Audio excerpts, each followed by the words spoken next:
For centuries, women have been redefining the rules that society has set forth. What's allowed, what's proper, what's possible. Every generation builds on the work of those that have come before. She carries on the legacy while leading the future. Refusing to be contained, she expands her identity. The boss, the breadwinner, the caregiver, the lover, the fighter. The era no longer defining her, she defines the era.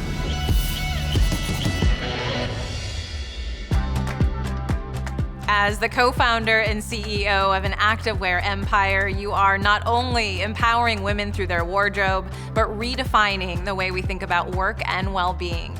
You have said that starting a business has always been a passion project. So how did the idea for Carbon38 initially come about?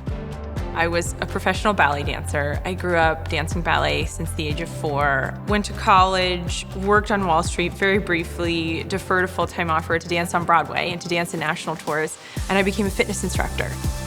I have to say, this was 2007 when I first started teaching fitness. I just fell in love with my customer. In the last 10 years, there has been a shift in the lives of women, and the demands on women are truly unprecedented. No longer are we just having to enter the workforce, we have to win. We're also the primary caretaker, so we're the ones that get the call when little Sally's sick at daycare, when we're in the middle of a board meeting. Just think about getting dressed in the morning, that first decision you make. We have to decide what heel height, what lipstick shade, what blouse, are we wearing our hair up or down? It's those micro decisions that are really meaningless, but so impactful for your day. We have to walk into work after making all these decisions, looking fabulous and winning against all odds. I fell in love with this spirit, and so I knew I needed to serve her for the rest of my life. I created Carbon38 for her, and what's really cool is when we started in 2013, it was all about sports bras and leggings. And if you think about your favorite pair of leggings you throw on, you walk into the gym, and you outperform your expectations, there's an emotional connection that is formed to that piece of clothing. I wanted to create that feeling not just for the hour at the gym, for the rest of her life. And what's been awesome is we've been surfing this wave that activewear is becoming trendy outside of the gym. It's no longer ridiculous to wear leggings to brunch. It's actually quite fashionable. And so it's just been this amazing evolution. Athleisure is expected to be an $83 billion market in the US by 2020. Yet when you started, you were actually way ahead of the curve. Launching a company is, of course, no easy task. What were some of your early challenges and how did you overcome them? A couple of friends, all former ballet dancers, got together. We went up to a startup weekend, which is pitch an idea, assemble a team, build a minimum viable product, all within 54 hours, and then pitch to venture capitalists. It was like a room full of Facebook and Google engineers and me in my leggings. I stood up on stage saying I was this celebrity trainer, and I had this vision for creating a marketplace and a unified platform for the wellness industry. We built a minimum viable product, which is really just a splash page with a bunch of email signups. We played it on the big screen as our demo, and we ended up winning a prize.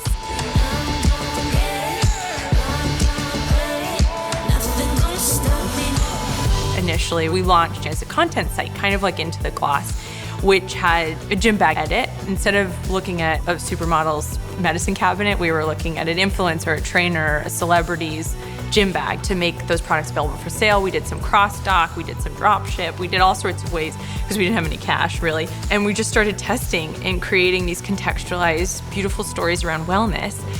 And I started seeing the only thing she was really clicking on were leggings. We were sending cosmetics and they would explode on transit. Everything that went wrong could, except the leggings were great. They just sat on a shelf somewhere, they didn't expire, and I could ship them out. They packed flat, but the customer was really into it. And what was really cool is suddenly there are these female-founded brands designing for themselves, designing for women, and they didn't have a way to break in because no department store would carry active yet. It was too expensive to open up a whole slew of stores and compete against Lulu. To have the marketing budget of Nike is impossible, so I thought, why not stitch it together? Why not create this big net, and then let's go after the big guys. Today, we're working with over 200 vendors from all over the world, 75% of which are female founded, which I'm so proud of. And the dream is to take on the big guys, and we will.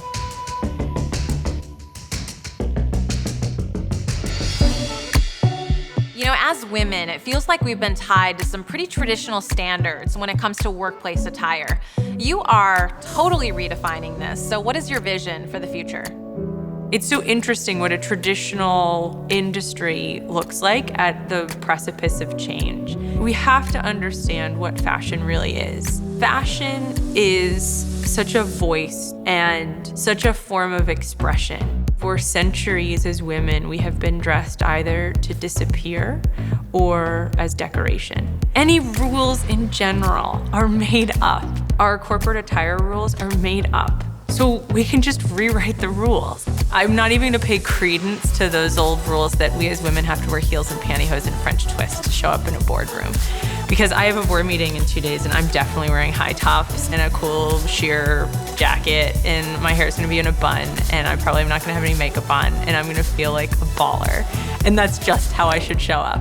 I truly believe the key to gender parity is financial independence. So I want to be a baller, I want to have a team of ballers, and I want to have an ecosystem of ballers that we're just helping crush it every day. It's up to this generation to just finally take us across the finish line to gender parity. Nothing that we can do, no more that we can break through. Once it started pumping, pushing through your veins. Not only do you curate the world's best activewear brands, you've also created your own hugely popular collection. What did you learn from your customers in terms of what might be missing from their wardrobe? The challenge always was, how do we start our own collection without interfering with all of these amazing vendors? Because first and foremost, we are a multi-brand retailer. We are a curator. We also saw white space. And so it just felt like the perfect time to enter the market. I think our first collection is quite symbolic of our overall private label strategy, where we had basics, so like basic beautiful black leggings, all the way to a neoprene pencil dress and matching blazer that you can wear to work. That's really where I see the opportunity. So we're not stepping on anyone's toes, and we're building a full edit where the Carbon38 customer can rely on us for everything from A to Z. I think that this next frontier for Carbon's own branded label is what the future of fashion looks like and how can we better serve her for every hour of her day.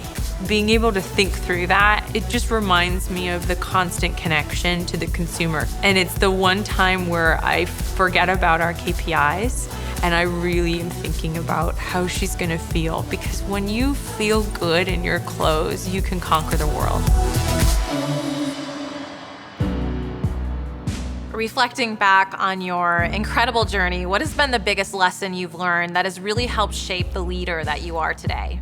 I think it's a bit of the death by 1,000 paper cuts, to be honest. It's just the constant barrage of issues. It's like whack-a-mole all day long. And if you're not ready for that, it can just take you out at the knees. I've had to learn that the waves of challenges will always be there. And it's ultimately, how do you respond? I think the best leaders are the ones that know how to actually make that the fun part of their job. Is like, what's next? What's next? Bring it. If things are going well, you're not learning anything. You're just feeling great. You're feeling fly. In times of stress, you grow. As a result, I believe we're athletes. We are training for the Olympics. The headwinds are strong and hard, but I think all that's doing is honing and sharpening our skills to go and take that winner's trophy. I read a great quote the other day, and I wish I could attribute it. They said, an entrepreneur is someone who will do the work that most won't, so that they can live the rest of their lives like most won't. Oh, it's gonna be hard. It's so much harder than you think, ever. But it's so worth it. That's what I was put on this earth to do. And I have no other choice. An entrepreneur out there feels that. You'll know it. You can't do anything else. There's nothing else in this world you can do, and so it's all gonna be worth it. No harm from home can keep us down. We hold the line. Within us all lies a reservoir of resilience, deep enough to pull us through the darkest of days and the strongest of storms, a force to push back and fight on.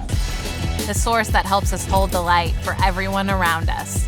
Because when one of us digs in and digs deep, it reminds us that we too can shine bright. Turn it up now.